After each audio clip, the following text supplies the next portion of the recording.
Job was a righteous man, blessed with prosperity and unwavering faith in God. He lived a comfortable life, respected in his community, and loved by his family. His livestock grazed on fertile lands, and his servants attended to his every need. Job's faith was a beacon, shining brightly for all to see. Satan, observing Job's piety, challenged God's belief in his servant. He argued that Job's faith was conditional, based solely on his blessings. "Take away his wealth," Satan proposed, "and see if he still praises you." God, confident in Job's integrity, accepted Satan's challenge. "Very well," God said, "he is in your hands, but you must spare his life." Thus began Job's trials, a series of devastating losses designed to test his faith. First, Sabine raiders attacked, stealing his oxen and donkeys. His servants were cut down by the sword, leaving only a few to escape and tell the tale.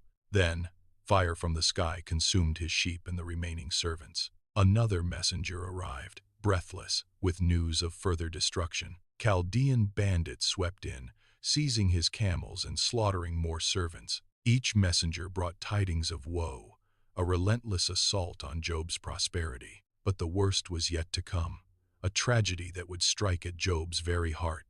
A great wind swept across the desert, striking the house where his children were feasting. The house collapsed, burying Job's sons and daughters beneath the rubble. All 10 of his children perished in that single, devastating moment.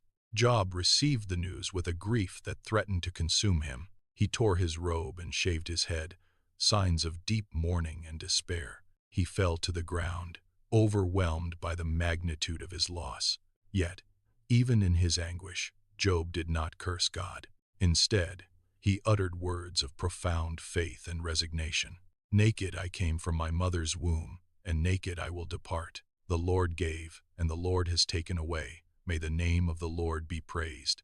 Job's response was a testament to his unwavering devotion, a defiance of Satan's expectations. He had lost everything, yet his faith remained unshaken. His inner strength shone through his grief, a beacon of hope in the darkness. Satan was defeated, at least for now. But Job's trials were far from over. The physical suffering was yet to come, a new test of his endurance. Job's story is a powerful reminder of the enduring nature of faith. It shows how faith can withstand even the most devastating losses. It is a story of resilience, hope, and unwavering trust in God. Job's initial prosperity was a blessing, but his faith was his true treasure. This faith would be tested to its limits, revealing its true strength. The loss of his livestock was a blow, but the loss of his children was unbearable. Yet, Job's faith did not waver. He remained steadfast in his devotion. His words of praise, even in the face of such tragedy, were a powerful testament. Satan's challenge had failed. Job's faith had endured the first wave of trials, but the greatest test was yet to come, the test of physical suffering. Job's story is a reminder that faith is not always easy. It requires strength, resilience, and an unwavering belief in God's goodness. Even when faced with unimaginable suffering, Job refused to curse God. His example inspires us to remain faithful, even in the darkest of times. Job's initial response demonstrated the depth of his character. He showed the world that true faith is not dependent on circumstances. It is a deep-seated belief that transcends earthly possessions and relationships. Job's story continues to resonate with readers today. It offers hope and encouragement to those who are struggling with their own faith. It reminds us that God is always with us, even in our darkest hours.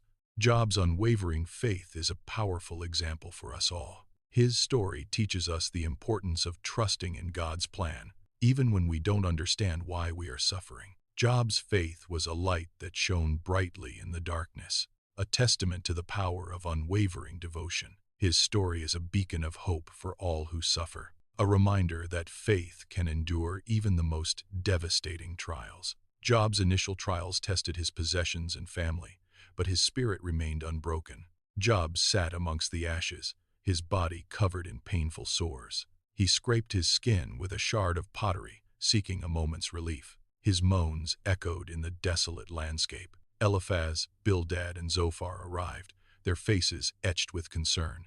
They tore their robes and sprinkled dust on their heads in grief. For 7 days and nights, they sat in silence with Job. Finally, Eliphaz spoke, his voice heavy with sorrow. Job, if you are innocent, why does God punish you so severely? Job looked at him, his eyes filled with pain and confusion. I have done nothing to deserve this torment, Job replied weakly.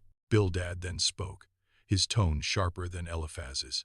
Surely, your children must have sinned to warrant such a fate. Job recoiled, his heart aching at the accusation. They were good and righteous, he cried out. Zophar added, perhaps you have secret sins, hidden from our view. Job's anger flared. I am innocent. My conscience is clear. He turned his face towards the heavens, pleading with God. Why have you forsaken me? Why do you allow this suffering? The friends continued to argue, each offering their own explanation. Eliphaz, God is just. Suffering is always a punishment for sin. Bildad, repent, and God will restore you to your former glory. Zophar, humble yourself before God and seek his forgiveness. Job grew weary of their relentless accusations. Your words are empty and offer no comfort, he said. You are like physicians who offer only poison. Job insisted on his innocence, challenging God to answer him. I long to present my case before him, Job declared.